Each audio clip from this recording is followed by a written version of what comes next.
I'm Susan Dubois. I'm an endocrinologist and I work for community care health centers, and I support this work. Mary and I have been working together for about 10 years now, working with the Texas Stride family. So I'm glad to be here today.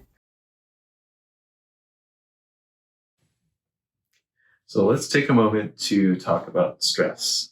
So we know that stress raises your blood sugar. What are ways you advise patients to deal with their stress?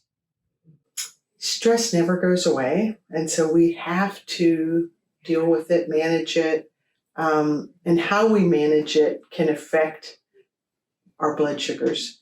So I think it's important to recognize that stress is with us, and we can have times of intense stress where we still thrive and are successful. And I would say, for us, the pandemic was one of those. For all of us, students, healthcare providers, patients, workers, and some people sort of thrived in that stress, typically through teams.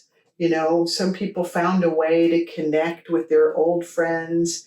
Here at Community Care, we had task forces of people that would work on strategy and meet regularly and how we were going to deal with these particular stresses. And that can be some of the most fulfilling time in your life.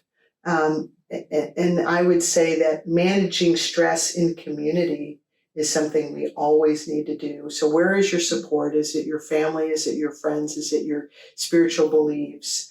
But doing that together is key. And then finding tools. There's a lot of tools in our toolbox, just like a lot of different medications. There's a lot of different ways to manage stress. So working with a behavioral health counselor, consultant who knows all those tools and can share those.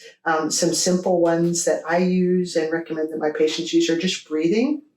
And so when we have diabetes groups, we practice that.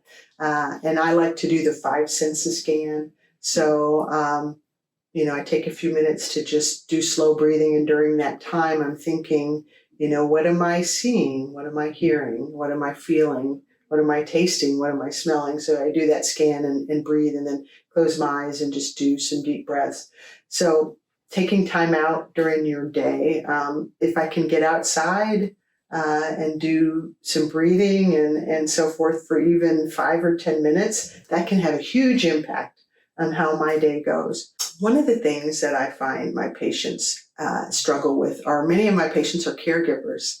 And so they are busy caring for somebody else, and they don't take time to eat or to exercise. And the feeling is there's this feeling of guilt. If I'm not giving my whole self to my family or these people that need me, I'm not doing a good job. And stopping to remember that we can't take care of anybody if we don't take care of ourselves. And so just coaching them through that. And I know we talk about that in the Texas Stride group about how you have to take care of yourself, put that oxygen mask on yourself first, can be really important.